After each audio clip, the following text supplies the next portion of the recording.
To get us going, it's my great pleasure to welcome up here John Rae, who's chair of Activate Tairawhiti, to give the opening address. I've known John for quite a few years, from way back when he was chief executive of Stevenson's Group in Auckland, doing a terrific job of culture change and redirection of that very major privately held company.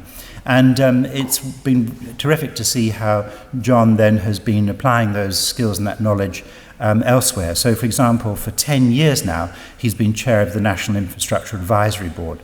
And it's also really interesting to see him getting very involved here in Gisborne with the likes of Activate Tairawhiti and as a director of Eastland group, but also in his rich relationships and the knowledge he brings to iwi here, but elsewhere around the country too. So a very warm welcome to John, please. Thank you very much indeed.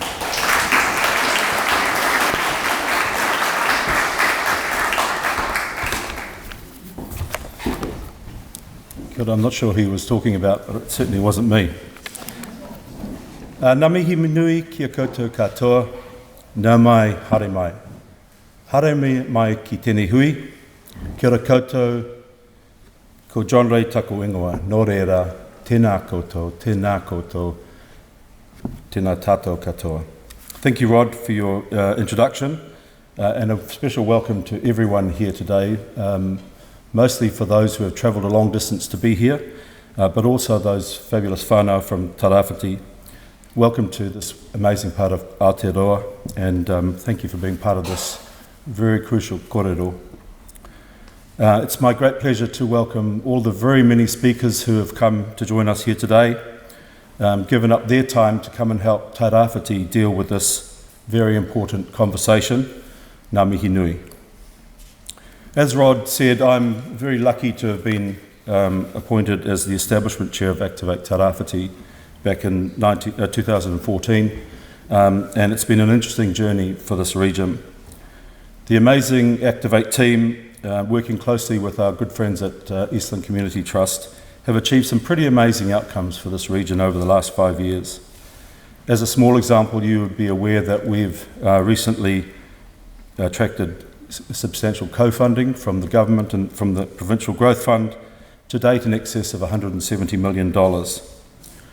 But that funding will be of no good unless we can convince our rangatahi and our tamariki that there's a future for them. Back to the main part of the conversation though. First, the other thing I really wanted to do was to thank our hosts today, to Charlotte and Albie Gibson and Tash Irwin. Thank you very much as our mana whenua for welcoming us on your special place. And thank you very much for looking after us in your tūranga waiwai for the next 2 days. Ngā mihi nui. Also, I'd like to thank the sponsors for the next 2 days, Hikarangi Enterprises, Gisborne District Council, Massey University, MB, Te Puni Kokiri, and Eastland Community Trust. Thank you all. Without you, this could not happen.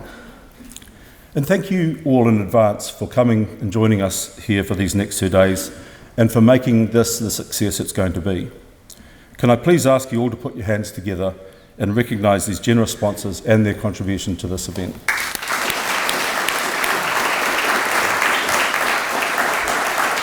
Thank you. Activate Tairawhiti is really proud to be hosting this conference. Our vision is that every child in Tairāwhiti has an economic future. This conference and the conversations that we'll be having are crucial to ensuring that we can convince our rangatahi and tamariki that there is in fact a sustainable future for them. While in our catch cry there is no explicit reference to the environment, we recognise that there are major environmental challenges to be faced in this region and that we urgently need to find solutions for. We also recognise that the rangatahi that we seek to provide a future for have a very different lens through which they will require convincing. One of the new realities that we need to embrace is that probably the single most critical lens is around sustainability and the environment. Who in this room has heard of the amazing Swedish teenager, 16 years old, Greta Thunberg? Almost single-handedly, she's frightened the pants out of Europe. She's talked to the United Nations, and she has not quietly sat there and asked us to do our piece. She's demanded that governments step up and do their piece. That's the new reality that we face. That's our future. It's coming quickly, and we need to get used to it. We as leaders are on notice. If we can't convince our rangatahi that we can offer them a sustainable environment, we'll undoubtedly not be able to convince them that they have an economic future. That's why the next 2 days are so important. Increasingly obvious in this transparent, smaller economy that we have in the Tairāwhiti is the fact that we simply cannot hide the reality that there is no trade-off between environment and economic growth.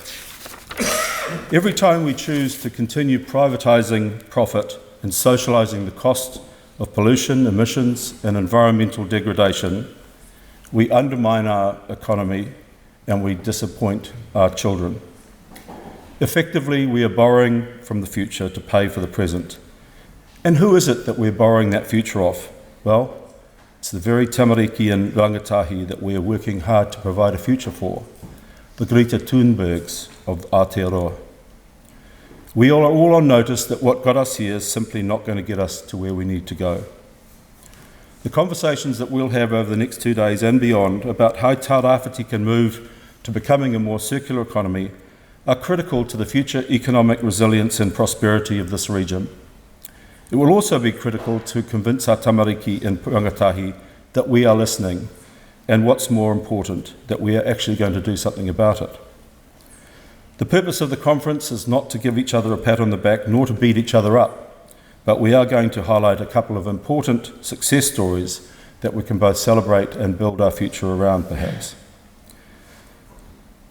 The real purpose of the next 2 days is to explore how becoming a more circular economy can benefit our communities and our region, and at the same time contribute to addressing some of the major global challenges that the world faces.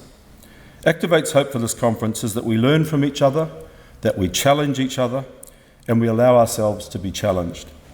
If we can do this, then we will hopefully lay ourselves a stronger platform for our region through the thoughts and actions of all of our stakeholders and leaders. And critically, this needs to include local business, the Council, Eastland Community Trust, iwi, central government, and also the wider community. Crucially, it is important that we all recognise that this conference is just the start of a conversation with our community, especially iwi, business, and the wider community. But you can be confident that Activate is committed to holding similar events to continue this korero. I thank you for listening, for taking time to listen, and I wish you all a very successful and engaging 2 days, after which we can hope that we can all look at our children in the eye and say we actually have moved the dial in the right direction. Nō reira, tēnā koutou, tēnā tātou katoa.